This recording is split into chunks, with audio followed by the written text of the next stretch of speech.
nginep bareng, makan bareng, tidur bareng, latihan bareng, selalu berjuang sama-sama kayak gitu. Sampai ya sedih, senangnya tuh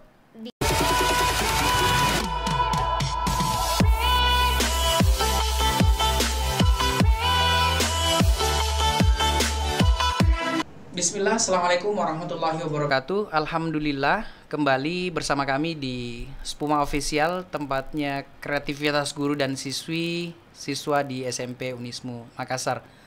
Pada kesempatan kali ini, kita bertemu dengan salah satu siswi terbaik di angkatan 2018 yang sudah mengikuti kegiatan penamatan kemarin. Oke, kita langsung saja bersama Andi Nurfaiza Az-Zahra Amin. Oke. Faiza, gimana kabarnya? Ya, alhamdulillah Pak, baik akhir-akhir ini. Kita Pak. Alhamdulillah. Oke. Faiza kemarin sudah ikut kegiatan penamatan? Iya, sudah. Ya, alhamdulillah. Siapa yang dampingi? Orang tua, kedua orang tua, ibu dan ayah. Oh, alhamdulillah datang ya. Iya. Ya, ini tentu suatu yang beda ketika penamatan kemudian dihadiri orang tua. Iya. Oke. Untuk di mana kegiatannya kemarin itu? Di hotel Swissbell. Oh, Swissbell. Iya. Ini mungkin salah satu kegiatan penamatan yang diadakan di hotel ya? Iya. Kesannya gimana kegiatan penamatan di hotel ini? Kesannya itu kayak beda karena dari tahun-tahun lalu itu penamatannya cuma di sekolah, tapi baru angkatan kami yang penamatannya di hotel. Kayak dulu waktu penamatannya angkatan 16 itu kalau nggak salah saya juga ikut. Dan itu penamatannya di sekolah. Setelah saya juga penamatan tapi di hotel, itu kayak kesannya tuh beda antara di sekolah dan hotel gitu. Oh gitu. Iya. Kemudian berkaitan dengan ini kan siswi terbaik ya di angkatannya. Kan di angkatan itu berapa siswanya? Kurang lebih 83. 83. Iya. Untuk kelas putri satu kelas, kemudian kelas tahfiz 9B1, 9B2. 9B1 dengan 9B2. Iya. Gimana perasaannya nih jadi siswi terbaik di antara semua siswa? Kalau ditanya sih ya senang ya, bangga. Kayak bisa, wah alhamdulillah bisa banggain orang tua gitu. Bilang udah ketebak sih, kayak sudah jadi peringkat 1. Karena waktu pengumuman itu sampai 10 besar. Dari 10 sampai 5 berpikir nih, kok belum ada ya nama saya kayak gitu. Bilang, oh mungkin ada di 3 besar lah. Sudah lewat 3 besar, sisa besar ranking peringkat 1 dan 2. Bilang, wah kalau ketebak sih ya teman saya yang ranking 2 dan saya ranking 1, kayak sudah ketebak gitu. Oh gitu.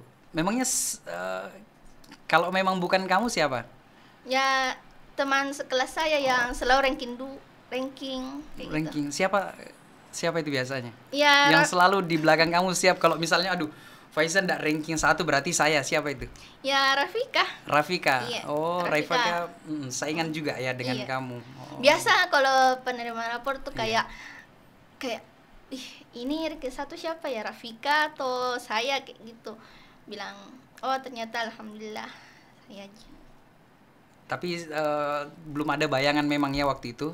Cuma waktu pas disebut dari 10, 9, 8, 1 bahkan masuk 3 besar belum disebut namanya. Oh ternyata sudah. Ya tentu sesuatu yang beda ketika ini kan di kelas 7 biasanya kan. Peringkatnya gimana di kelas 7? Alhamdulillah dari kelas 7 itu semester 1 dan 2 dapat peringkat 1, alhamdulillah.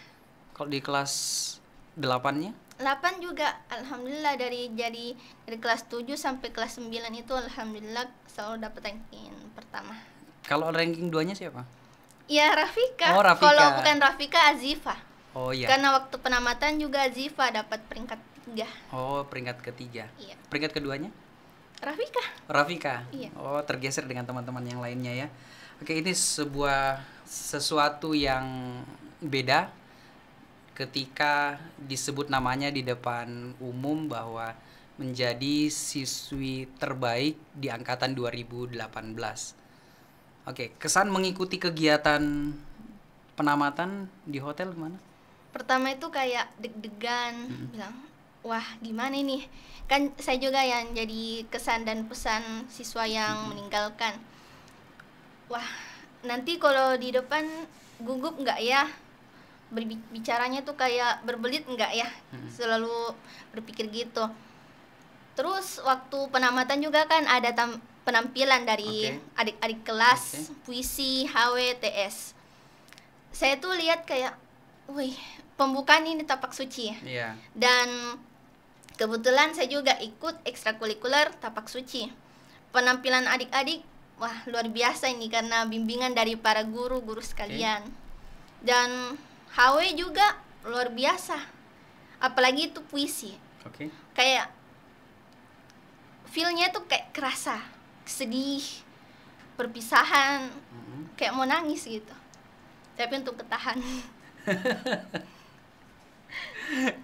Ya, kadang-kadang memang perasaan tidak bisa dibohongi dengan kenyataan yang ada seperti itu. Apalagi ini kan selama 3 tahun di SMP Unismu, kemudian berpisah dengan teman-teman, dengan adik kelas. Walaupun selama ini kan kita masih belajar daring, kemudian tidak pernah ketemu dengan mereka secara langsung, toh itu pun beberapa orang saja. Tapi nuansa perpisahannya itu dapat ya. Iya. Apalagi kan kalau kamu kan sempat bawa pesan dan kesan ya, perwakilan dari siswa yang meninggalkan. Tentu itu suasana yang beda, artinya mewakili perasaan kepada adik kelasnya seperti itu. Iya. Memangnya kesannya terhadap adik kelas seperti apa? Kesan terhadap adik kelas ya kayak apa ya?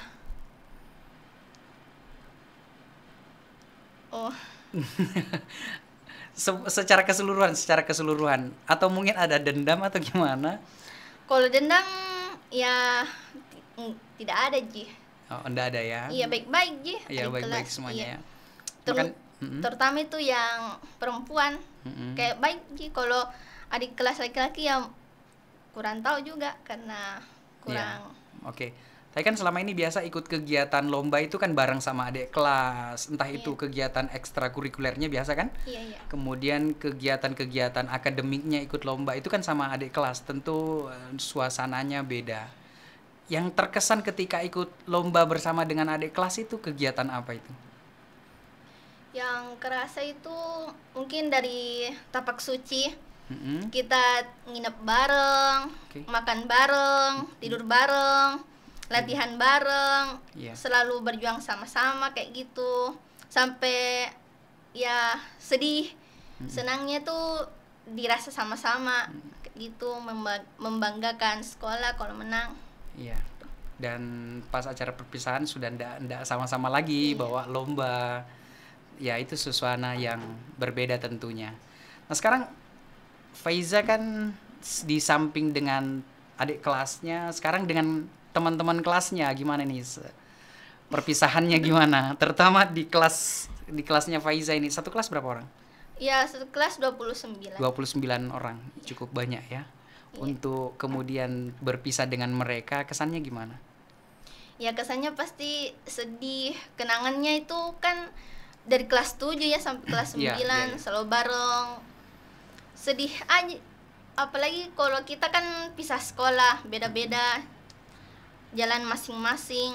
Mungkin ada beberapa teman saya yang satu sekolah tapi kan sudah tidak berkumpul lagi sama-sama kayak gitu. Saya kan lanjut di SMICI ya. Di depan kan ada teman saya Mufidah juga ikut, jadi kayak wah tenang nih karena ada teman yang sama. Kan saya tuh tipenya orang tidak bisa kalau bicara kalau duluan, harus diajak. Tidak bisa Kak bicara sama orang yang baru ku kenal. Tidak harus kayak 1 bulan 2 bulan ya bisa. Harus akrab dulu ya. Iya, karena kalau baru sepekan sehari ya ditanya namanya, kabarnya kayak gitu, sudah itu diam. Tidak ngalir gitu artinya to the pembicaraan. point saja ya. Iya. Kalau misalnya yang ditanyakan A ya jawabnya Ya, A saja, tidak basa-basi gitu. tidak basa-basi. Iya. Oke. Itu kesan dengan teman-temannya. Saya dengar tadi mendaftar di SMICI, SMA Muhammadiyah 1 Unismu. Di mana tempatnya itu?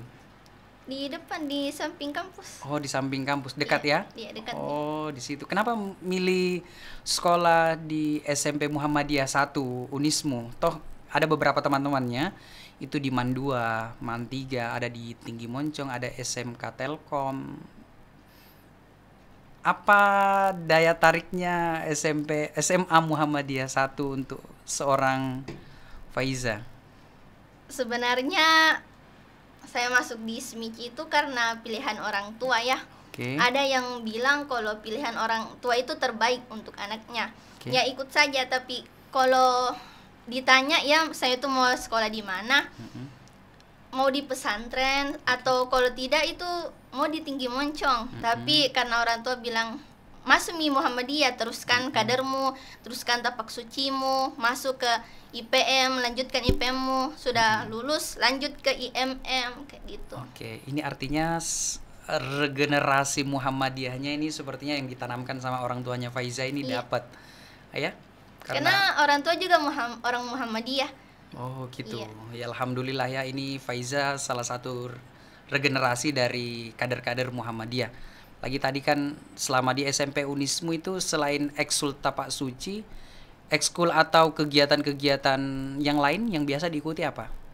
Ya kalau yang ekskul biasa itu biologi, karena pelajaran favorit saya. Oh biologi. Iya. Terus kepenulisan yang dampingi Bu Ulfa. Oke. Karena saya juga ada ketertarikan dengan kepenulisan. Oh gitu. Iya. Oh iya, itu. Terus ada bermacam-macam kayak pidato, puisi, fabel, kayak gitu.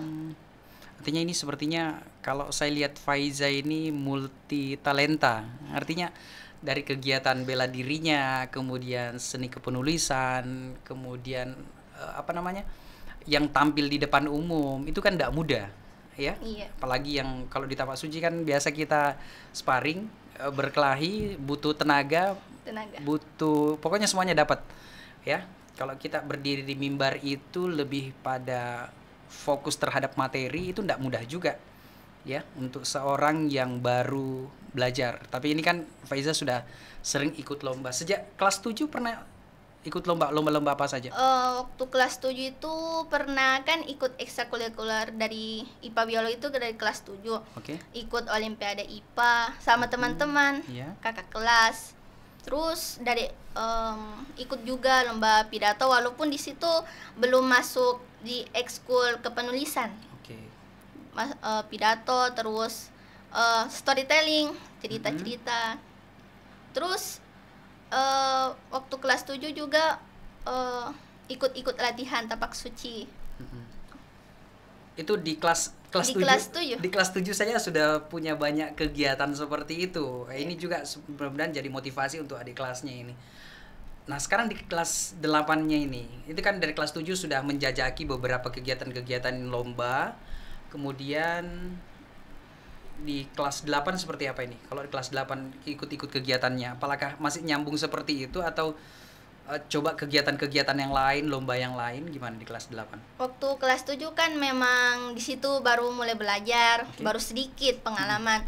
Nah, di kelas 8 ini banyak pengalaman. Kita lomba mading, kita lomba drama, lomba pidato juga karena belajar dari pengalaman kelas 7, kita puisi. Terus lomba tapak suci juga. Ya.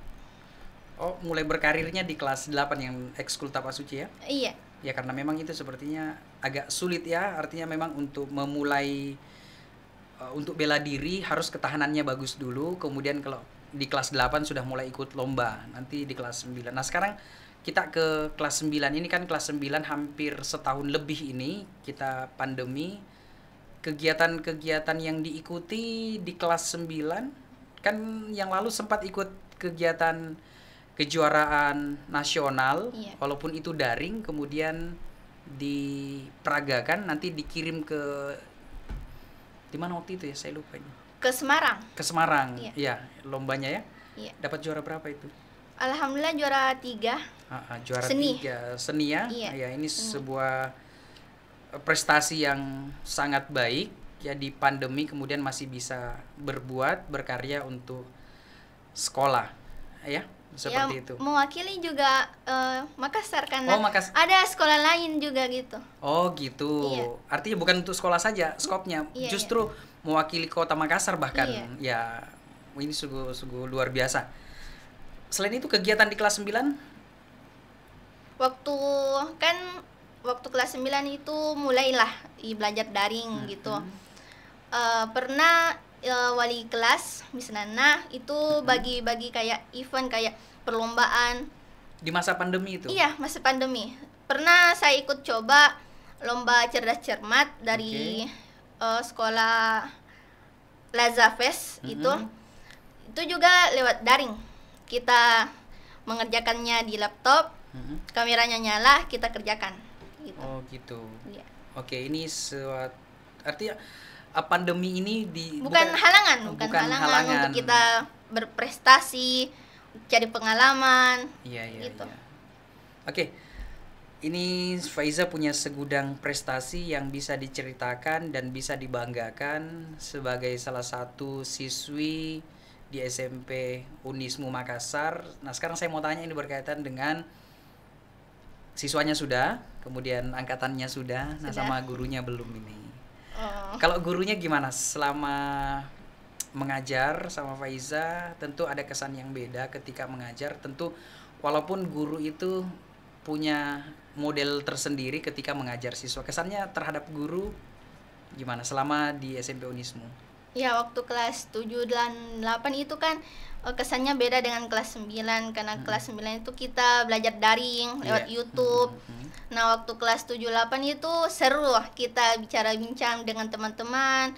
Kita juga bisa berbincang langsung dengan guru, bertanya apa yang tidak dipahami materinya. Terus kayak lebih kebersamaannya gitu kalau belajar dari kelas 7 dan 8. Sedangkan kalau kelas 9 itu kita belajarnya ya lewat rumah. Kesannya juga beda kayak gitu. Kalau kita kurang mengerti kan pelajaran itu lewat live YouTube. Ya, komennya. Tapi mungkin ada beberapa teman yang mungkin agak malu untuk bertanya sehingga kurang paham. Kalau kalau tidak tahu memang saya bertanya. Terus kalau masih kurang paham lagi dan waktunya itu sudah selesai, saya bisa bertanya guru itu lewat WhatsApp atau cari materi lain, cari informasi lain di internet seperti di Google. Sebenarnya saya itu tipe orang yang kepo, kayak harus tahu. Kalau belum tahu itu kayak tidak tenang.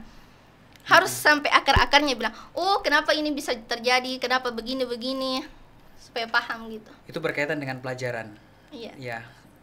Ini salah satu motivasi terbesar juga ketika memang siswa belum tahu, maka hendaklah dia mencari sumber ilmu yang lain untuk memahamkan dia. Apalagi ini di masa pandemi, membatasi siswa bertemu langsung dengan guru, apalagi siswa dengan siswa. Ya seperti itu. Harapannya, ini kan masih pandemi, harapannya gimana nih terhadap pembelajaran kita khususnya di Indonesia berkaitan dengan pandemi ini?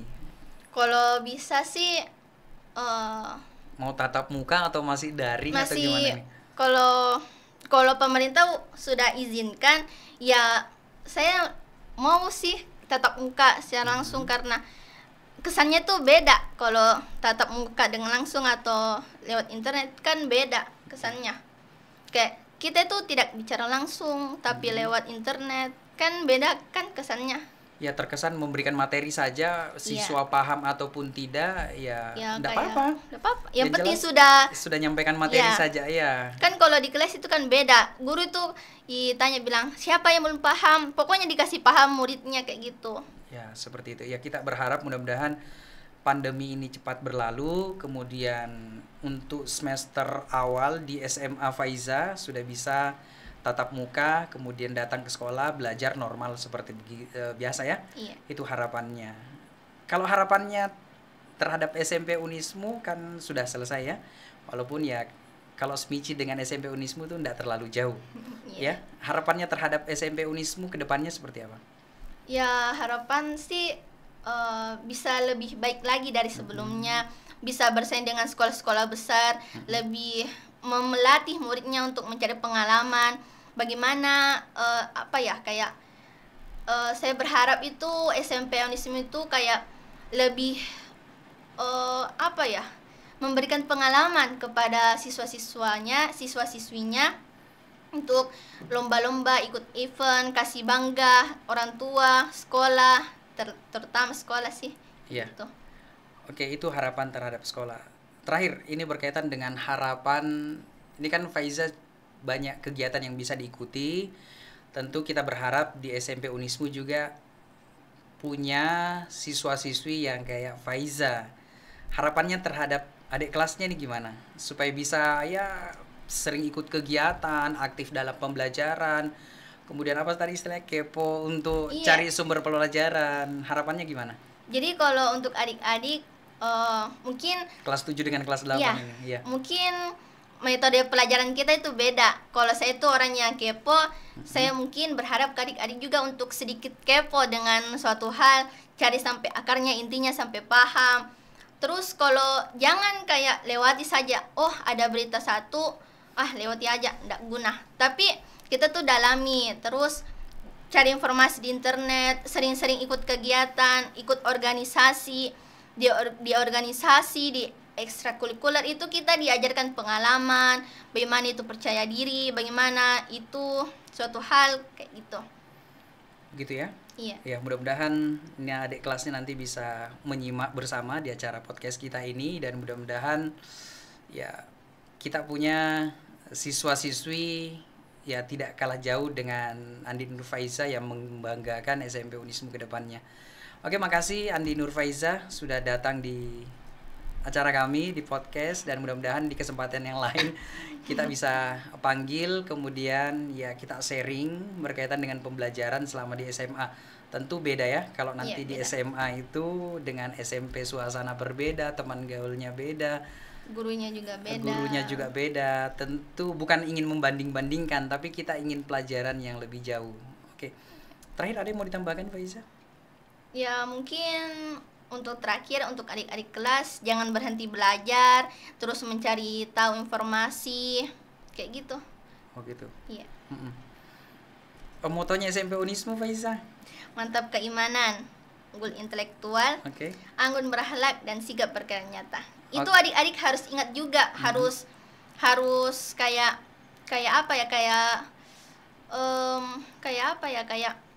dijadikan patron mungkin ya, artinya sebagai bekal bahwa siswa-siswi SMP Unismu itu kayak gini.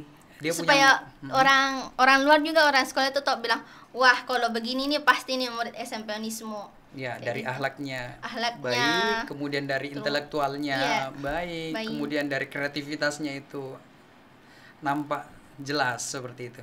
Iya. Oke, makasih Andi Nur Faiza sudah bersama-sama kami di podcast Spuma Official, dan mudah-mudahan kita ketemu di kesempatan yang lain. Hadanallahu wa iyyakum, prestasi tetap melaju, berdah tetap nomor 1. Wassalamualaikum warahmatullahi wabarakatuh.